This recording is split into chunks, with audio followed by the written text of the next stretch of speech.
जाना।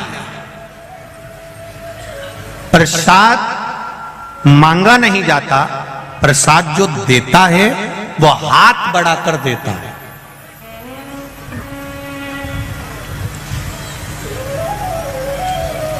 और बहुत ध्यान दीजिएगा जरा थोड़ा सा, एक वो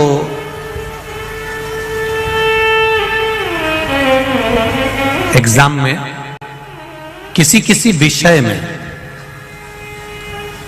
बच्चे को 5 नंबर, 4 नंबर, 7 नंबर ज्यादा मिलते हैं किसी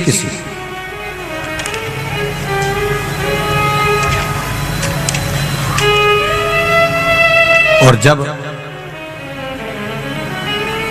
उस बच्चे को 2-4 नंबर, 5 नंबर ज्यादा मिलते हैं तो उसको अंग्रेजी में ग्रेस बोलते हैं, इतना नंबर ज्यादा मिला।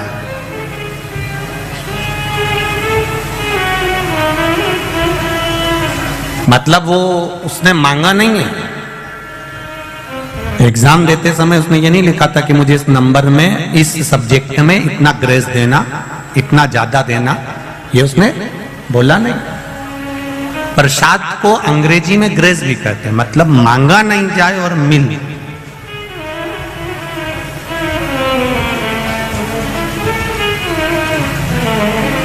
तारकासुर ने कुछ नहीं मांगा देवादिदेव महादेव से, फिर भी तारकासुर को सब मिल गया। तारकासुर का एक सुंदर महल था, सुंदर नगर था, सुंदर खूब बंगला ने राजसी ठाट तारकासुर का था। उसने मांगा कुछ नहीं, उसको ग्रेस में मिल गए। शिव प्रसाद होता ही ऐसा है। शंकर भगवान को जल चढ़ाओ, बेलपत्री चढ़ाओ, तुम कुछ भी मत मांगो तो भी शंकर भगवान अपने मंदिर से जाने वाले को, अपने देवालय से, अपने शिवालय से जाने वाले को ग्रेस मतलब कुछ ना कुछ देकर भेज ही देते हैं, भले वो मांगे ना मांगे, हाथ फैलाए ना फैलाए, कुछ ले ना ले, वो हाथ बड़ा कर देता है। वो मेरा देव अधिदेव महादेव है जो दे रहा है, उससे मांगा नहीं जाता, वो दे देता है।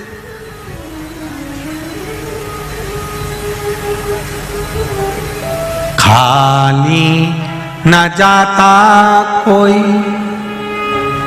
दर से तुम्हारे, खाली न जाता कोई दर से तुम्हारे, मैं भी खड़ा हूँ नन्ही बाहें पसारे, मैं भी खड़ी हूँ नन्ही बाहें पसारे, अपने हृदय से लगा लो,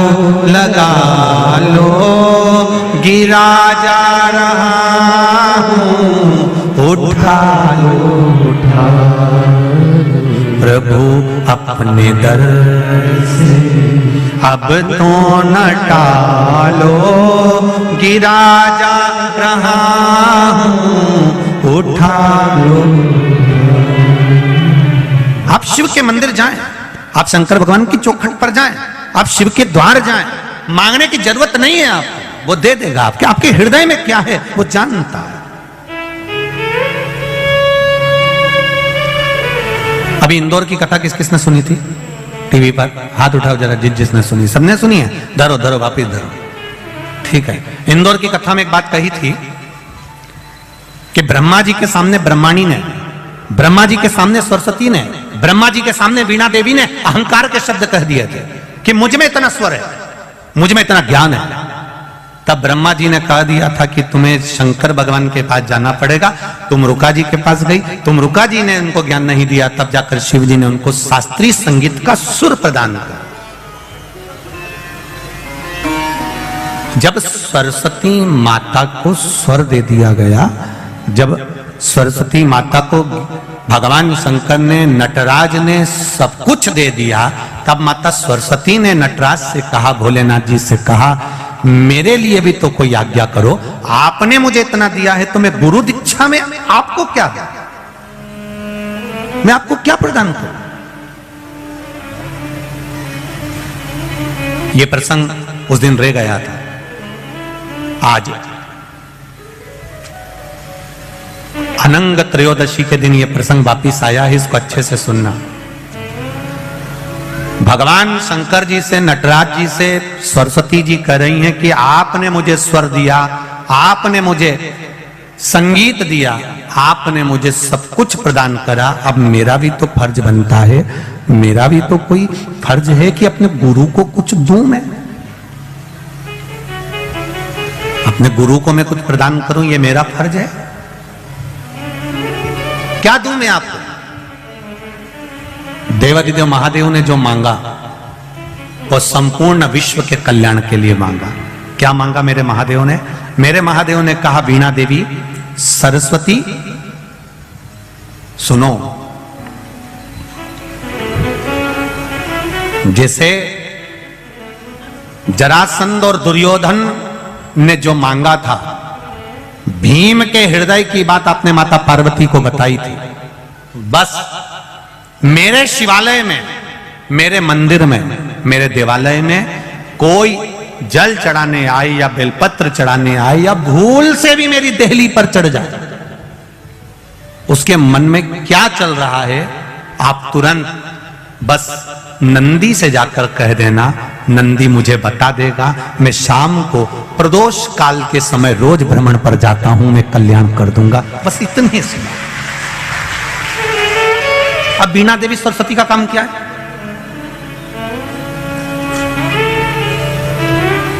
वीणा देवी सरस्वती का काम क्या है? शिव जी के मंदिर में वीणा देवी सरस्वती का कार्य क्या है? भगवान शंकर की चौखट पर पार्वती मैया अंदर है, नंदी के पास में माता लक्ष्मी विराजमान है, वीणा देवी भगवान शंकर की चौखट के बाहर शिष्य गुरु के द्वार पर है।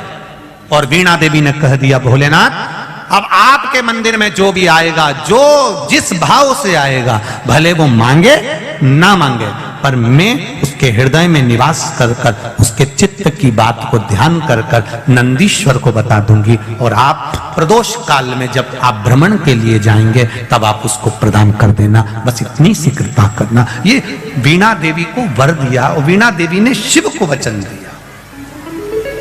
प्रदोष काल कब होता है?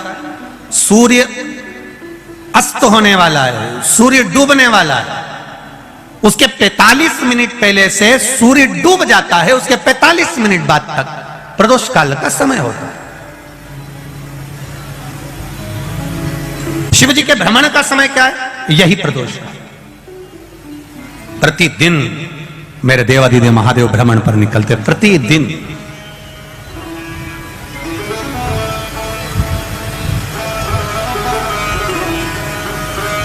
प्रदोष काल के समय पर बट वृक्ष के नीचे दिया लगाया जाता है, बट वृक्ष के नीचे लौंग का मात्र भोग रख दिया जाता है। लौंग मात्र, अगर बट वृक्ष के नीचे दिया लगाकर एक लौंग का जल या लौंग भगवान बटकेश्वर महादेव के नाम से भी अगर शिव को समर्पित करी है तो ये निश्चित है कि कर्जा कितना भी भारी होगा वो कर्जा चूकेगा जरूर, और कहीं ना कहीं से लक्ष्मी की व्यवस्था देवादिदेव महादेव करेंगे। एक पत्र आया है, इसी कर्जे को चूकने वाला एक पत्र, किसी ने अपना फोटो भी भेजा। देखिए,